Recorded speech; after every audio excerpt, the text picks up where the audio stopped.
Hi, hello, and welcome back to your East vs. Trails in the Sky Alternative Saga character overview guides. Today we'll be talking about Chester. This character takes some SP to be able to be unlocked. Sorry, not SP, BP. It requires about 10,500, so this is going to be a character that's going to be harder to get. The preferred range is from mid-range. They are very hit and run, and the learning difficulty is intermediate. If you are interested in a character that has outstanding mobility, great mental pressure, and excellent defense, this might be your character. Let's go ahead and go right on into the free mode, and we're going to go ahead and just basically get in to Overlook Ruins. I'm going to go ahead and remind, as usual, that combos or anything that I might show off might not end up being true in the re-release, due to the re-release being 60 FPS instead of 30, and I'm not exactly the best at the game, so just bear with me, but I'll do my best to show off Chester. Let's go ahead and start off with his ground normals, which is going to be a 5-hit move. This is one of the worst ground normals in the game, even with its damage, because it doesn't connect too well. Its range is kind of just middling. It doesn't have that much hit stun. It's kind of just alright. It's not the worst. There's stuff like Elks, but it's not great. Next is going to be his charge attack, which is very fast, gives a good 26 SP, sorry, 24. It's very fast, really good in combos, especially when it's used as a dashing attack. The dash attack version of the charge attack comes out very, very fast. It's very safe too. I believe it's a -1 on block.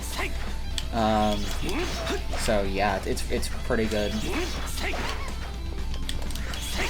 Next is going to be his Rising Aerial, which is going to be his real Link, because this is a really good. It's going to be these 3 hits. 1, 2, 3. My A button is being, no, sorry, my B button on my Xbox controller is being slow. There you go. 2, 3. And that final hit is the falling hit. This 3-hit Rising Aerial is pretty good. It's usually for combo fodder, because you can usually pick one of the hits and then use a skill out of it. It can also be used as a fast approach option too, though, when dashing towards the opponent. The falling attack isn't too great. It's best as like a tech trap. After doing a dashing charge attack. Kind of like this. That's gonna basically put them in a tech situation. Afterwards, you can kind of like punish a tech or something else. It's not the craziest move. It's also pretty good for like getting in as an overhead, but it isn't that wide, so be careful doing something like that.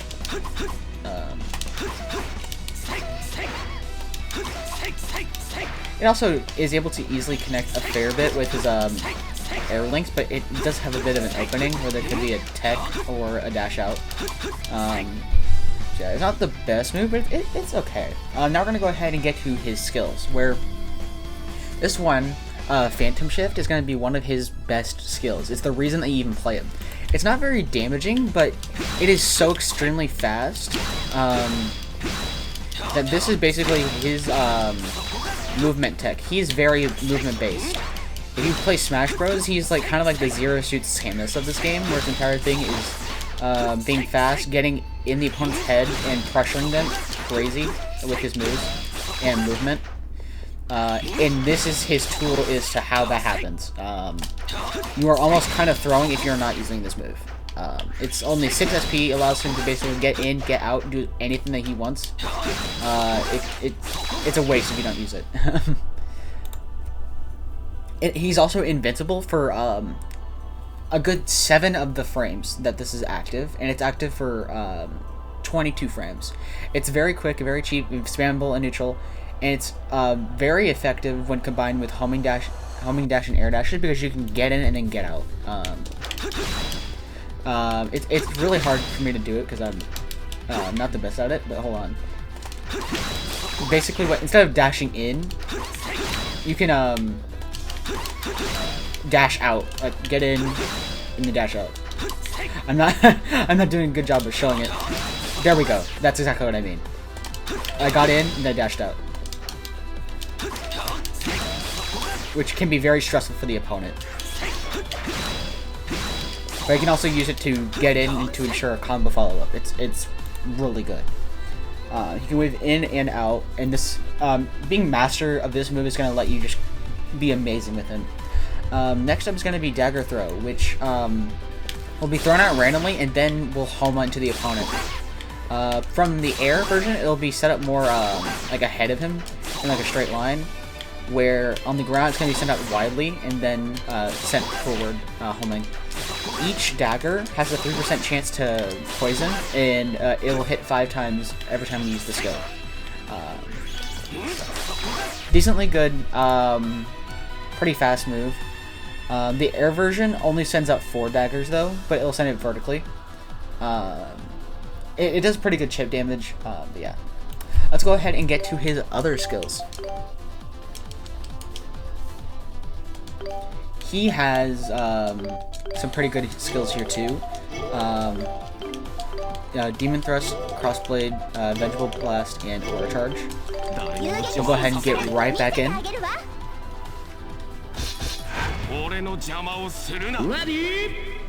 And we'll go ahead and showcase these. Let's get our resources real quick. And alright, let's go ahead and showcase Demon Thrust. This is a very strong move that pokes really far. It'll also move him pretty far ahead as well. It is not very wide though, so you have to be very precise with it.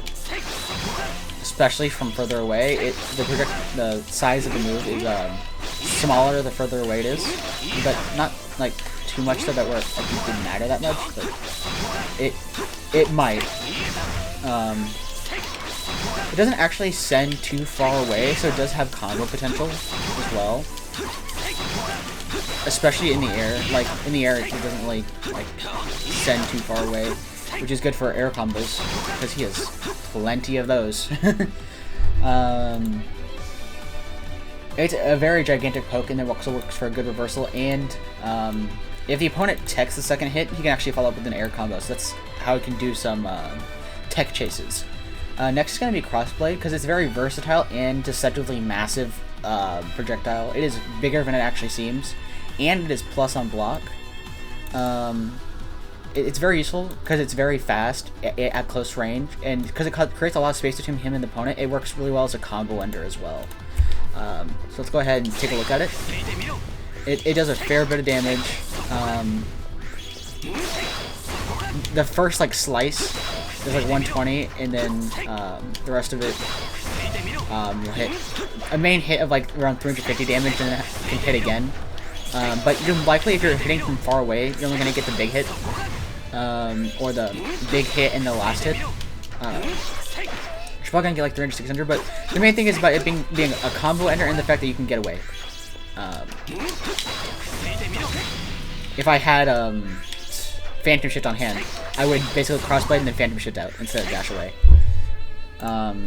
Yeah, pretty good. If he's considered airborne in the animation, so he can't be walk cancel it. But if the first hit of crossblade is blocked, the opponent can dodge to the second hit. Next up is going to be Vengeful Blast. It's a pretty good reversal. While slow and expensive, Chester is impossible to contest at mid to close range while it's active, but he is vulnerable to projectile attacks. At close range, this is like impossible to contest. Like, if he is hitting this, he is hitting this. But from far away, he is vulnerable to projectile attacks. Very strong move. Just kind of like a mid-range move right here. Pretty good. It will hit as soon as he touches the ground. But he also has an initial hit at the start. Which is going to be like what might like drive your opponents down towards you if you're like doing it in the middle of an air combo as like a finisher. I'm going to try to showcase that. Apparently I can't. Whatever. Okay. You can kind of get what I mean. While it isn't a projectile, the hitbox actually remains active until Chester leaves recovery. So that's something about it. So it kind of lasts for a while. And next is going to be Aura Charge, which is the same thing of the move remains active until his animation is done. It's basically a slower yet stronger version of Phantom Shift. It does a good 1,000 damage.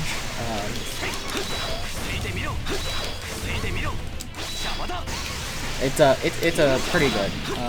It comes out decently fast for how strong it is. It has a lot of combo versatility with stuff like Phantom Shift and his other strong moves. So it's pretty powerful. It's useful in combos to do big damage in terms of, you know, his damage, which isn't too strong. But for how fast he is and how much SP he doesn't really need too much of, it's pretty worth it. Let's go ahead and go over his extra skill, Genos Devastation. It basically has a small vacuum effect and then it hits a wider range effect. And because of where it places the opponent, it leads them to be combo fodder. So yeah, it's a pretty good extra skill. It's not like anything crazy though. It's just a combo enhancer skill, which is what a lot of them are. The first initial hits though are actually very hard to hit. You have to be really close to the opponent. However, if you're really close to the opponent and you land this, it will probably break their shield if they're shielding, and they will get punished for it.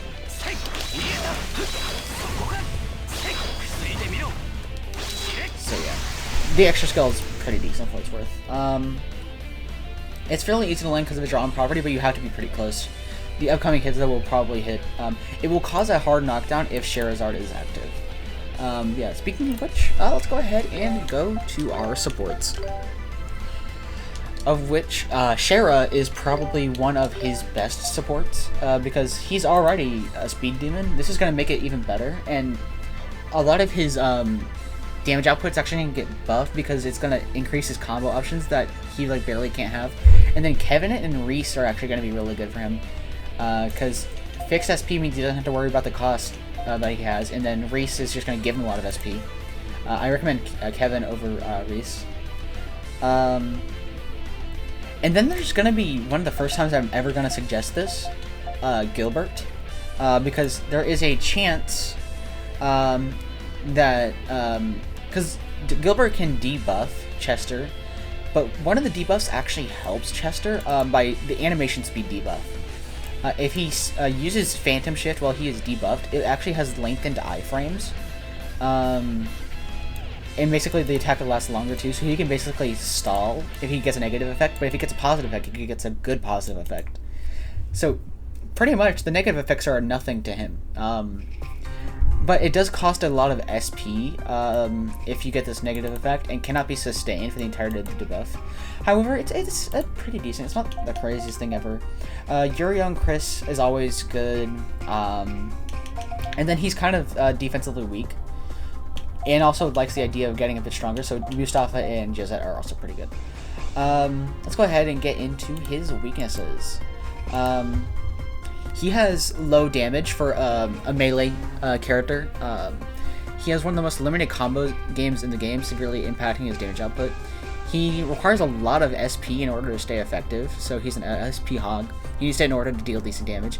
And because his whole thing is about being super fast and dodging the opponents and just kind of letting them never get in, he's very mentally exhausting to play because he requires a lot of patience and quick reflexes. So Chester players making mistakes are going to be more. They're going to be more prone to making mistakes, pretty much. So they're going to need quick reflexes at all times if they want to basically master Chester. So he's pretty hard to actually master him, but to learn him, he's not too bad. If that doesn't defeat your idea of wanting to play Chester, that's great. That's exactly what this video is for. If you watch the whole thing and think, Chester isn't for me, that's fine. You watch the whole thing, and that's going to help boost it in the algorithm, so would liking, commenting, and subscribing. And that might get to people that might want to play Chester or do not know about East vs. Trails in the Sky, and it'll expose it to them. So there's going to be a few more characters left after this video, so until then, stay tuned.